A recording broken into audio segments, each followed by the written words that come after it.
नमस्कार सगळ्यांना. मी शिल्पा जाधव. माझ्या YouTube channel Shilpa Jadhav food रेसिपीजमध्ये आपलं स्वागत आहे.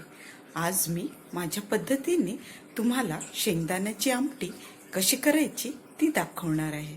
तर चला मग बघूया. शेंगदाण्याच्या आमटीला लागणारं साहित्य सांगते.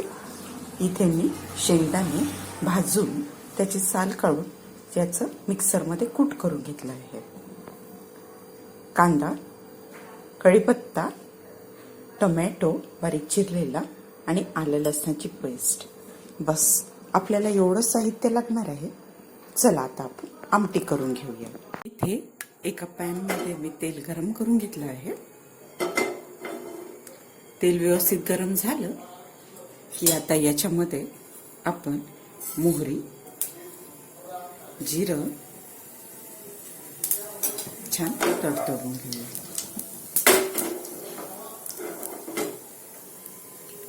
जिरं मोहरी व्यवस्थित तडतडू द्यायचे, म्हणजे ते व्यवस्थित शिजले पाहिजे.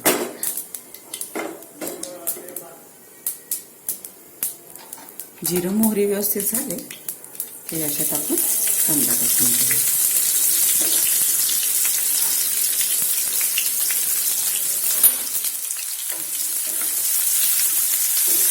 मस्त परतून.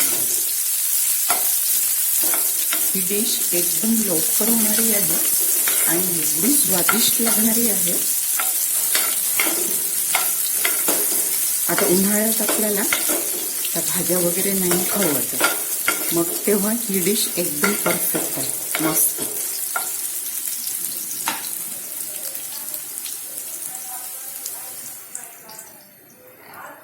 आता कढीपत्ता टाकून घेऊ.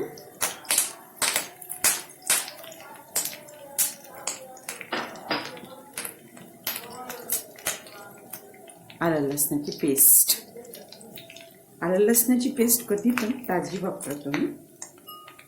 त्याने कोणताही पदार्थ तुम्ही करत असाल त्याचे स्वाद खूप आणखी एनहान्स होतो, म्हणजे आणखी वाढतो. आता याला छान आपण आता आलं लसूण आणि कांदा मस्त आपण गोल्डनच्या वरती परतून घेऊया. उन्हाळ्यात खाण्याऱ्या ह्या काही भाज्या आहेत, एक नंबर लागतात ह्या आमट्या. तुम्ही दुपारच्या जेवणाला करू शकता, रात्रीच्या जेवणाला करू शकता. एकदम मस्त आहे. काही भाजी नसली की मग ही पण भाजीचा आयडिया एकदम छान आहे. आता याला आपण छान ब्राऊन होतपर्यंत व्यवस्थित शिजवून घेऊ. आलं लसूण इथे व्यवस्थित झालं. आता याच्यामध्ये आपण थोडं हिंग घालून घेऊया. हिंगाने स्वाद खूप छान येतो आणि जे पण आपण भाजी करतो किंवा आमटी करतो ती पचायला पण एकदम हलकी होऊन जाते. आता याला आपण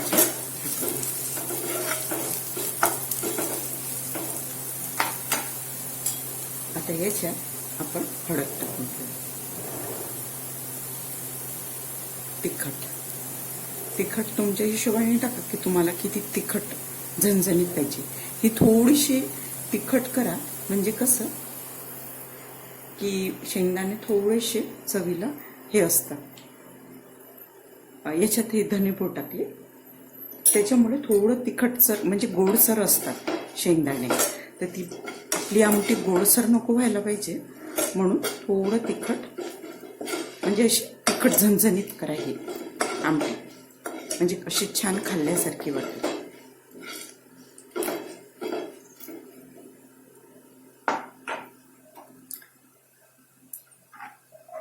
हे झालं की आता याच्यात आपण टमाटे टाकून घेऊ.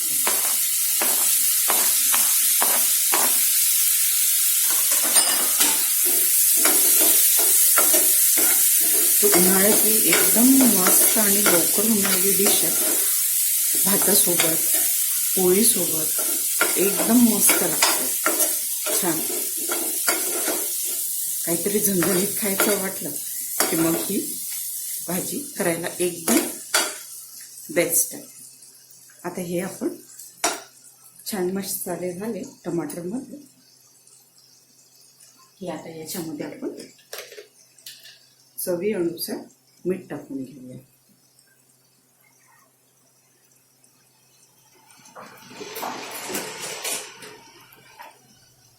आता मीठ पण छान परतून घ्यायचं.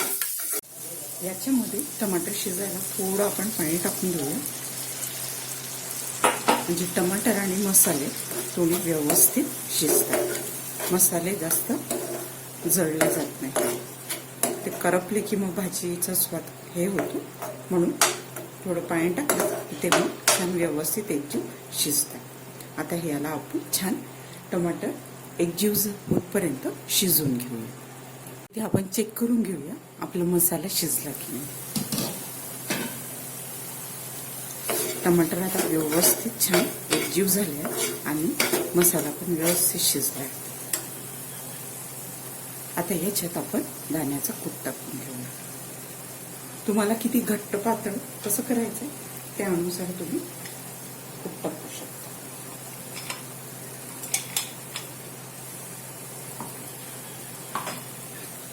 त्याला छान मिक्स करून घ्या.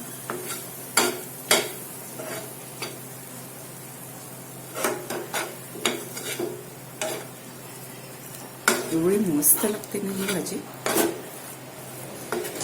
असंच पण प्यायला पण एवढी छान लागते ही आमटी. तुम्ही नक्की करून बघा. आता याच्यानंतर आपल्याला किती पातळ पाहिजे त्यानुसार आपण आपलं पाणी ॲडजस्ट करू, म्हणजे याला शिजायला पण आणि याला घट्टसर किती हवं आहे पातळ किती हवं आहे त्यानुसार तुम्ही आपल्या हिशोबाने पाणी त्याच्यात ॲडजस्ट करायचं.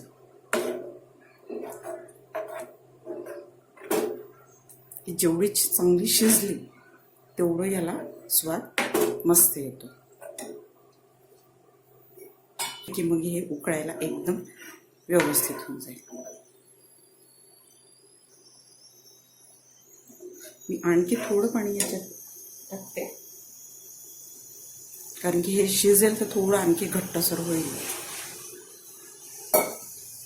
हे बघा किती मस्त आता याला रंग आलाय. शिजल्यावरती तर एकदम आणखी मस्त येईल. आता याला व्यवस्थित आपण उकळून घेऊया. कमी फ्लेमवर याला उकळून घ्यायचं. ते बघून घेऊ आपली आमटी. बघा कशी मस्त छान घट्टसर आली आहे. अशी कन्सिस्टन्सी आपल्याला पाहिजे. भातासोबत खायला असलं किंवा चपातीसोबत खायचं असलं ना, अशी कन्सिस्टन्सी पाहिजे मस्त. इथे आता आपली आमटीवर आपण कोथिंबीर टाकून घेऊया.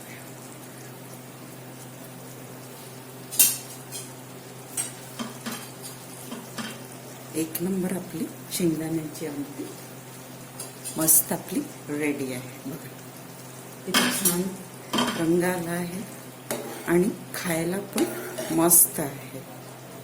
हे बघा तुम्ही इथे आपली गरमागरम आमटी रेडी आहे. मस्त गरमागरम भातासोबत तुम्ही एन्जॉय करा. गरमागरम भात आणि मस्त आपली आमटी. माझ्या पद्धतीने ही आमटी करून बघा. रेसिपी आवडल्यास लाईक, शेअर, कमेंट आणि सबस्क्राईब करा. आणखी तुम्हाला कोणती रेसिपी बघायला आवडेल मला कमेंट करून नक्की सांगा. स्वस्त रहा आणि मस्त खा. थँक्यू.